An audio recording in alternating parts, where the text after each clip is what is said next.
Hey everyone, welcome back. Poirot enters Jack's mom's room, seeing the lake garden from the windowsill. Soon, divers pull out shiny silverware. This was the silverware missing from Chickadee. Locke was dumbfounded and asked Poirot curiously how he knew it was underwater. Poirot thought it was simple. If the killers sought money, they'd flee from the front. Why the silverware in the backyard? No exit there. The backyard is only a private lake, no boats, so the silverware must be underwater. Locke was anxious. He was dying to figure this out, but Poirot kept him hanging, saying he had one last detail to ponder over, but he promised it would be sorted. Shan hurried back to London, barged into the classroom and asked Husey where he got the money for the hotel. Husey said he borrowed it from his cousin. Shan whipped out his phone and showed her photo. Husey took a quick glance and asked what Shan wanted to know. Shan had just one question: did Uncle Wa's death have anything to do with Husey? Husey stood up, admitting that he indeed went to find Uncle Wa that day. The goal was definitely to borrow money. They weren't having a great chat at first, but once Shan's name came up, Uncle Wa did a complete 180. Shan asked why, and Uncle Wa was saying they had been in business for years, and now finally were bringing in the great Detective Poirot series. Jin Ku thanked Shan, while Husey called lawyer Old Chin to ask about the loan contract. Shan asked what was up with the photo, and Husey explained that Uncle Wa wanted to show off his estate, so he had to tag on the rooftop. Uncle Wa said he wanted to be the hotel's first customer. Husey thanked him. He gave Uncle Wa a hug, only to be snapped by a lurking photographer. Shan temporarily bought Husey's story, but Husey looked angry as Husey walked out without a word, and Poirot found Jack's dad, discussing little Sam's death, which left Mr. Jack feeling quite helpless. He was fighting Mr.'s younger son's funeral. By then, his wife had divorced him. Jack had grown up, and the only silver lining was that his ex-wife was taking good care of him, even a bit too much, if you ask him. Poirot asked what the last words meant, and Mr. Jack said it might be related to losing Sam. Jack's mom was incredibly doting. If Jack ever slipped out of her sight, she'd go nuts. Poirot stood up, signaling Tristan. He has already known the answer by now, and old T reassured Shan that there was no need to worry. He had already found the best assassin, and the story would soon come to a conclusion.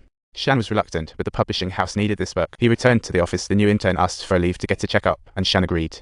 Just before the intern told Shan she ran into the former secretary at the train station this morning. She had jumped ship to another publishing house. Shan asked if she got the other's phone number. The intern handed him the business card. Shan tracked down Old T's former secretary, asking if there was any last page missing in the copied manuscript. His secretary said his manuscript was bundled. Even if careless, it might miss a page or two. There's no way it's missing a whole page. Shan thought something sounded off. He remembered Old T clearly saying he got the manuscript during a meal with. He asked why the secretary left suddenly, and she said she was unjustly fired by Old T. The publishing house had to pay a hefty sum due to that. Shan gasped and rushed back to the publishing house, barging into Old T's office to search for clues. He amazingly discovered the last page of the novel tucked away in the deepest part of the drawer. Old T opened the door to his astonishment and found Shan engrossed in reading the novel. They locked eyes for a moment, and after a brief silence, Old T told Shan to put the manuscript down first. He needed to explain. It wasn't simple. Shan demanded an explanation, but Old T said it was for the company. Wa was blackmailing the great Detective Poirot, which was their pride and joy. Shan said they had attended Wa's funeral that very day. He found that odd. Old T told him to avoid the detail, implying he had recently been to his estate just days before. He asked Old T when he went to his place for the manuscript, and Old T replied that he hadn't been there in ages and suggested meeting at a restaurant instead. Old T asked Shan's intent, accusing him of murdering Wa. Shan didn't answer and continued his deductions. That day, Old T went to the estate and noticed there were guests at his place. To avoid detection, he parked his car in the flower. He left clear tire tracks in the dirt. Then, Old T snapped a photo of Husey hugging Wa and sent it to him via an anonymous email.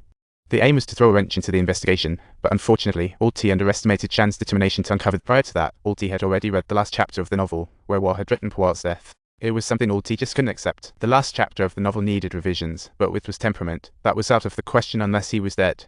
Shan said there was also that letter, which definitely wasn't an apology from Wa to Old T. It was a farewell note from Wa to all the readers in Poirot's voice.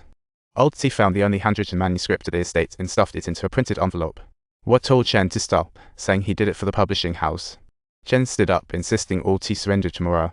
Old T set fire and kicked Shan unconscious. When Shan woke, he tried to save the manuscript, but the fire raged.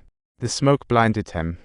In a daze, he saw Poirot, but next it turned into Husey. Shan fainted again, and when he woke up, it had already been 3 days.